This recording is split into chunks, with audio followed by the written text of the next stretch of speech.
जब अपने और पराये में भेद नहीं पता होता तो महाभारत होती है। जब अखिलेश यादव और शिवपाल यादव के बीच सब कुछ ठीक नहीं होता तो घरेलू और समाजवादी महाभारत होती है। इसमें से आधा शिवपाल सिंह यादव ने कहा है, आधा वो अनकहा हिस्सा है जो हमने खुद से कहा है ताकि आपको समझ में आ जाए। बात गोल गोल नहीं घुमाई जाएगी। साफ सुथरी बात इतनी सी है कि समाजवादी परिवार में एक बार फिर से सियासी सरगर्मियां बढ़ रही हैं और इस बार उदाहरण और उपमान महाभारत से उठाए जा रहे हैं और शिवपाल यादव कह रहे हैं कि धर्म और राजनीति दोनों में जब अपने और पराये का भेद नहीं रह जाता तो महाभारत होती है। ये सब कुछ शिवपाल यादव तब कह रहे हैं जब समाजवादी पार्टी के विधानमंडल दल की बैठक में उनको अखिलेश यादव ने नहीं बुलाया। जब चुनाव चल रहा था तब शिवपाल यादव ने अपनी तमाम शर्तों से नीचे जाते हुए अखिलेश यादव के साथ गठबंधन किया और चुनाव लड़े। मौका बेमौका शिवपाल यादव का तब भी दर्द छलका था। एक बार उन्होंने तो यहां तक का कह दिया कि कहा तो 100 सीट गया था, हमें मिली सिर्फ 1। उसके बाद शिवपाल यादव ने कहा कि इस बार हमें इतनी बड़ी जीत दिला दो जसवंत नगर से कि रिकॉर्ड बन जाए, और हुआ भी ऐसा ही। समाजवादी पार्टी के साइकिल चुनाव चिन्ह पर लड़ने वाले सभी प्रत्याशियों में सबसे बड़ी जीत शिवपाल यादव की ही हुई। उसके बावजूद भी समाजवादी पार्टी और समाजवादी परिवार में उनको इज्जत नहीं मिली और अब उसी बात से नाराज शिवपाल यादव एक बार तो लखनऊ से इटावा आते हैं और उसके बाद इटावा से दिल्ली चले जाते हैं। लेकिन इसके दरमियान वो भारतीय जनता पार्टी के एक पूर्व विधायक के साथ मंच साझा करते हैं और कहते हैं कि इनको भी जीत मिले, हम तो ऐसा ही चाहते थे। यानी समीकरण डामाडोल चल रहा है और कयास इस बात के लगाए जा रहे हैं कि अब शिवपाल यादव कैसे न कैसे भारतीय जनता पार्टी के करीब आना चाह रहे हैं। और इस करीबी के बाद एक और सवाल मिल गया है कि अखिलेश यादव, सवाल का जवाब असल में मिल गया है, सवाल तो कल ही मिल गया था। सवाल था कि अखिलेश यादव आखिर कल विधानसभा में केशव प्रसाद मौर्य से हाथ क्यों मिला रहे थे। धैर्य रखिए, समीकरण समझाएंगे और आज शिवपाल यादव के ही इर्द गिर्द चर्चा करेंगे। लेकिन उससे पहले अभिवादन स्वीकार करें। नमस्कार, मेरा नाम है अनुराग मिश्रा और ये जनता जंक्शन शो है। तो शिवपाल यादव अपने विरोधी भारतीय जनता पार्टी के एक पूर्व विधायक के साथ मंच साझा करते हुए एक कहानी सुना रहे थे। इस दौरान उन्होंने कहा कि धर्म के युद्ध में युधिष्ठिर जब दुर्योधन की जगह शकुनी से जुआ खेलने लगे तो खेल का परिणाम वहीं तय हो गया था कि हार किसकी होनी है। अब अगर आपको इस कहानी में युधिष्ठिर, दुर्योधन और शकुनी नहीं समझ में आ रहे हैं तो कल का उत्तर प्रदेश विधानसभा का दृश्य याद करिए।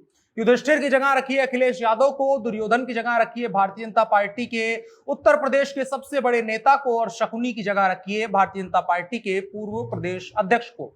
नाम लेना जरूरी नहीं है, लेकिन इशारों ही इशारों में आप इस बात को समझ सकते हैं कि शिवपाल यादव कौन सी कहानी सुना रहे थे। कहानी के किरदार वैसे और भी हो सकते हैं, जरूरी नहीं कि यही किरदार हो। शिवपाल यादव युधिष्ठिर हो सकते हैं, शकुनी अखिलेश यादव हो सकते हैं और दुर्योधन के लिए समाजवादी परिवार में मुलायम से लेकर के बाहर के कई दावेदार खड़े नजर आते हैं।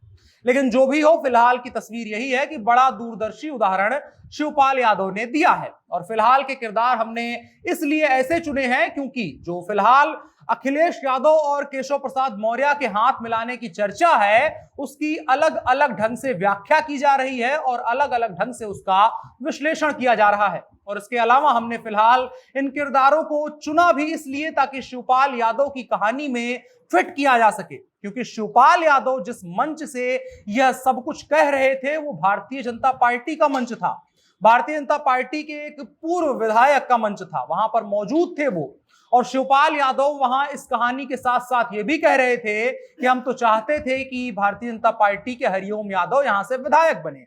इससे यह बात साफ हो जाती है कि उत्तर प्रदेश में भारतीय जनता पार्टी को जिस चेहरे की तलाश है, जो अखिलेश यादव का यादव वोट काट करके भारतीय जनता पार्टी में चुपचाप ले आए, अब शिवपाल यादव अपने आप को उस खांचे में फिट होता हुआ देख रहे हैं। अपर्णा यादव पहले से ही पार्टी में आ चुकी हैं और अगर शिवपाल यादव भारतीय जनता पार्टी से आजकल परसों नरसों कभी भी जुड़ते हैं तो शिवपाल यादव का फायदा तो है ही है, भारतीय जनता पार्टी का भी लगे हाथ तगड़ा फायदा हो जाएगा। लेकिन अखिलेश यादव भी कहीं से अपनी किलेबंदी को कमजोर नहीं होने देना चाहते हैं और अगर उनकी किलेबंदी कमजोर भी हुई तो वो सामने से चाहते हैं कि सामने वाला अपना किला जो है हमारे साथ अच्छा संबंध रखे ताकि उनका नुकसान ना हो, उस किले से थोड़ी सी मदद मिल जाए।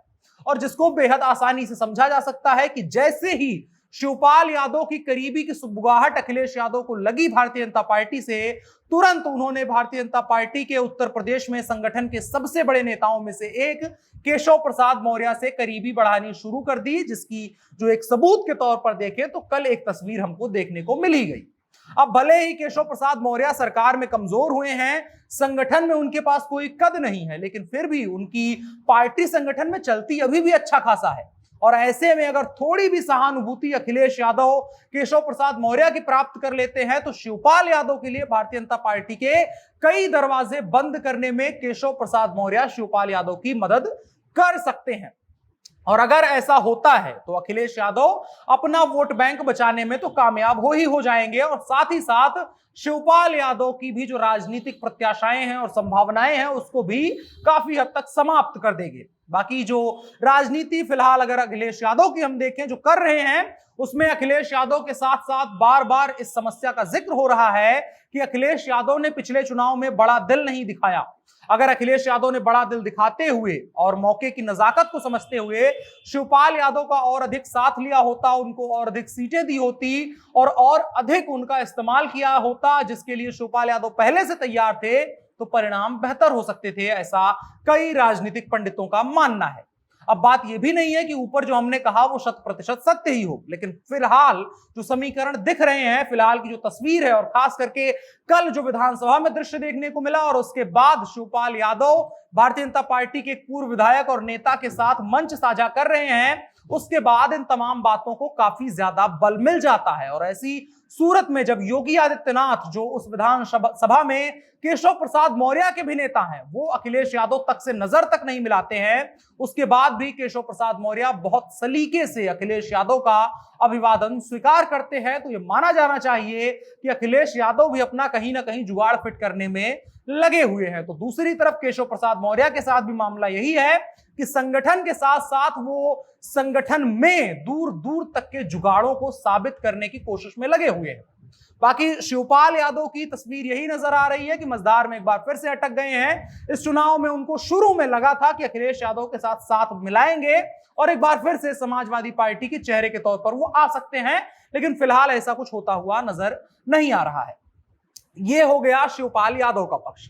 अगर अखिलेश यादव के पक्ष को रखने की कोशिश करें तो अखिलेश यादव जब साल 2012 में मुख्यमंत्री बने थे, उसके बाद से लगातार वो अपने परिवार के उस तथाकथित समाजवादी छवि से बाहर निकलने की कोशिश कर रहे हैं। और अखिलेश यादव की कोशिश है कि जो समाजवाद उनको विरासत में मिला है, जिसका बेहतर रूप प्रदेश में जनता को दिखाया जाए, वो चाह रहे हैं कि जो समाजवाद उनको विरासत में मिला है, लोहिया वाला समाजवाद वो प्रदेश में लगाएं, ना कि मुलायम सिंह और शिवपाल वाला जो समाजवाद है उसको प्रदेश की जनता के सामने लेकर के जाए।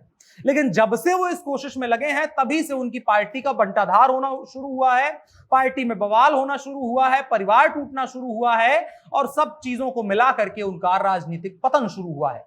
और फिलहाल कोई ऐसी तस्वीर नहीं नजर आ रही है जो ये बता सके, जो इस बात की तस्दीक कर सके कि अखिलेश यादव की उत्तर प्रदेश की राजनीति में मजबूत वापसी हो रही है। और इस परिवर्तन की दौड़ में अखिलेश यादव अपने साथ ये कोशिश कर रहे हैं कि भले ही कुछ वक्त तक उनको सत्ता से बाहर रहना पड़े, लेकिन वो उत्तर प्रदेश में समाजवादी पार्टी का इकलौता चेहरा बनने की कोशिश कर रहे हैं और लगभग बन भी चुके हैं। और अब वो नहीं चाहते हैं कि उनके उस चेहरे को किसी और के सहयोग से बना हुआ चेहरा कहा जाए, क्योंकि साल 2012 में जो सरकार बनी थी, जिसके मुखिया अखिलेश यादव बने थे, उसमें कहीं से कहीं तक अखिलेश यादव को एक बहुत बड़े सुलझे हुए और अनुभवी नेता के तौर पर स्वीकार नहीं किया गया था। सारा का सारा क्रेडिट मुलायम सिंह यादव को गया था और कहा यही गया था कि अखिलेश यादव को उत्तर प्रदेश के सत्ता की चाबी थाल में सजा करके दे दी गई है। और अब अखिलेश यादव उस फ्रेम से बाहर निकलने की कोशिश कर रहे हैं, लेकिन उस फ्रेम से बाहर निकल करके भी जिस राजनीतिक विरासत से वो आते हैं और जो राजनीति समाजवादी पार्टी ने की है, आज तक वो उससे बाहर कुछ खास निकल नहीं पाए हैं। और इसीलिए वो खास करके शिवपाल यादव से भी दूरी बनाना चाहते हैं, क्योंकि पार्टी में टूट की अगर जड़ में जाकर के हम देखें और थोड़ा पीछे जाएं तो उसमें मामला जो प्रमुख रूप से आता है वो अखिलेश यादव और शिवपाल यादव के बीच का बवाल का ही आता है, जिसमें अखिलेश यादव कुछ माफियाओं से दूरी बनाना चाहते थे तो शिवपाल यादव उन्हीं माफियाओं को अपनी पार्टी का हिस्सा बनाना चाहते थे। तब पार्टी टूटी थी। हालांकि वो विषय अलग है कि कालांतर अखिलेश यादव ने भी उन्हीं माफियाओं का साथ लिया और तमाम कथित आदर्शों की तिलांजलि देते हुए राजनीति जमाने की कोशिश करी, लेकिन इन तमाम चीजों के बीच में अखिलेश यादव मझधार में ही लगातार अटके हुए नजर आते हैं और अब अखिलेश यादव के साथ साथ शिवपाल यादव भी उसी तरह की मझधार में अटक गए हैं। देखने वाली बात होगी कि क्या आने वाले दिनों में हम उत्तर प्रदेश में एक बार फिर से नए ढंग से जो जातियों का समीकरण टूट फूट रहा है और खास करके भारतीय जनता पार्टी ने जिस तरीके से गैर यादव ओबीसी को जोड़ा है और उसके साथ साथ में अगर वो यादव ओबीसी को भी जोड़ लेते हैं तो भारतीय जनता पार्टी के पास एक मजबूत वोट बैंक हो जाएगा जो आने वाले लोकसभा और विधानसभा चुनाव में उनके लिए रास्ते को आसान करेगा। आप क्या सोचते हैं कमेंट बॉक्स में जरूर बताएं। बड़ी खबर में इतना ही, अब बढ़ चलते हैं कार्यक्रम के अगले हिस्से की तरफ जो है इन शॉर्ट।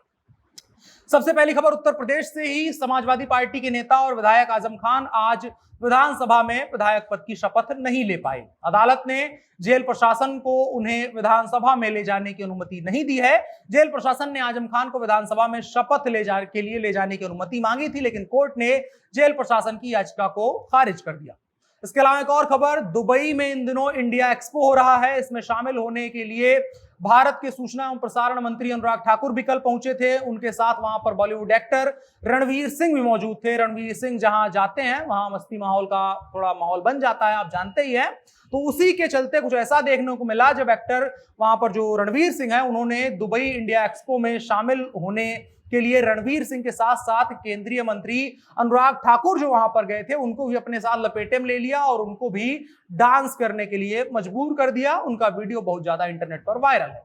इसके अलावा एक और खबर उत्तर प्रदेश से। उत्तर प्रदेश सरकार की ओर से कहा गया है कि लखीमपुर खीरी में किसानों को कार से कुचलने के आरोपी आशीष मिश्रा की बेल की अर्जी का पुरजोर विरोध प्रदेश की सरकार के द्वारा किया गया था। सुप्रीम कोर्ट की नोटिस के जवाब में उत्तर प्रदेश सरकार ने यह बात कही है। इसके अलावा उत्तर प्रदेश सरकार ने किसानों के परिजनों के उन आरोपों को खारिज किया कि वीआईपी लोगों को जाने दिया गया और गवाहों की सुरक्षा नहीं की गई।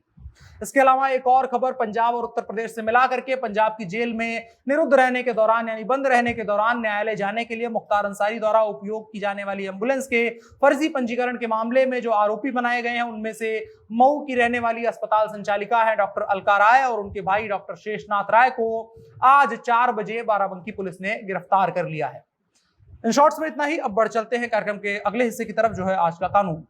सुप्रीम कोर्ट ने एक बार फिर से दोहराया है कि कॉन्ट्रैक्ट का उल्लंघन करने भर से धोखाधड़ी के लिए आपराधिक मुकदमा नहीं चलाया जा सकता है। अदालत ने साफ किया है कि केवल कॉन्ट्रैक्ट का उल्लंघन करना जो है अपने आप में एक अपराध नहीं बन जाता है और हर्जाने के लिए किसी सिविल दायित्व को जन्म नहीं देता है। जस्टिस एस अब्दुल नजीर और जस्टिस कृष्ण मुरारी की पीठ ने कहा कि ऐसे मामले में भी जहां आरोपी की ओर से अपना वादा निभाने में विफलता के आरोप लगाए जाते हैं वहां पर इस चीज को ध्यान देना चाहिए कि क्या जो वादा करने के समय कोई ऐसा इरादा था, क्या कल्पेबल इंटेंशन था कि वो जानबूझ करके ऐसा करना चाह रहा था, वो है। अगर उसकी अनुपस्थिति है तो आईपीसी की धारा 420 के तहत ऐसा कोई अपराध पंजीकृत नहीं किया जा सकता है। कई ऐसे मामलों के लिए यह राहत भरी बात है क्योंकि कॉन्ट्रैक्ट तोड़ने के मामले में कई बार जो पक्ष होता है वो 420 के तहत मुकदमा दर्ज करवा देता है और बड़े लंबे वक्त तक दूसरे पक्ष को इस बात को भुगतना पड़ता है। आखिरी में फैसला चाहे जो आए। आज के कानून के हिस्से में इतना ही, अब बढ़ चलते हैं कार्यक्रम के आखिरी हिस्से की तरफ जो है नसीहत भारत के पूर्व प्रधानमंत्री अटल बिहारी वाजपेयी की तरफ से है। उन्होंने कहा था कि शिक्षा का माध्यम मातृभाषा होनी चाहिए। ऊंची से ऊंची शिक्षा मातृभाषा के माध्यम से ही दी जानी चाहिए। अब मतलब सिर्फ इतना सा है कि जिस तरीके से आयातित भाषाओं को लेकर के जो एक फैशन बन गया है, एक तरीके से लोगों के अंदर जो उसको लेकर के एक भूख जाग गई है और अचानक से लोग ये मानने लगे हैं कि हमको विदेशी भाषाओं में, आयातित भाषाओं में पढ़ने के बाद ही सफलता मिल सकती है। उन तमाम लोगों को इस बात को सोचना चाहिए कि अगर अपनी भाषा नहीं बचेगी तो अपनी संस्कृति नहीं बचेगी। सब कुछ आप पा सकते हैं लेकिन अपनी जड़ें और अपनी संस्कृति एक बार गंवाने के बाद दोबारा नहीं पा सकते हैं। आप उदाहरण दुनिया में देख सकते हैं, जिन देशों ने अपनी भाषाओं में काम किया है वो आज दुनिया के किसी भी बड़े देश से पीछे नहीं रह गए हैं। ऐसे में हम लोगों को भी इसको लेकर के गंभीरता से सोचना चाहिए। आप क्या सोचते हैं कमेंट बॉक्स में बता सकते हैं। फिलहाल के लिए इतना ही, वीडियो को साझा करिएगा। मेरा नाम अनुराग मिश्रा है, आप जनता जंक्शन शो देख रहे थे। कैमरे पर मेरे साथ ओम प्रकाश थे। शुक्रिया।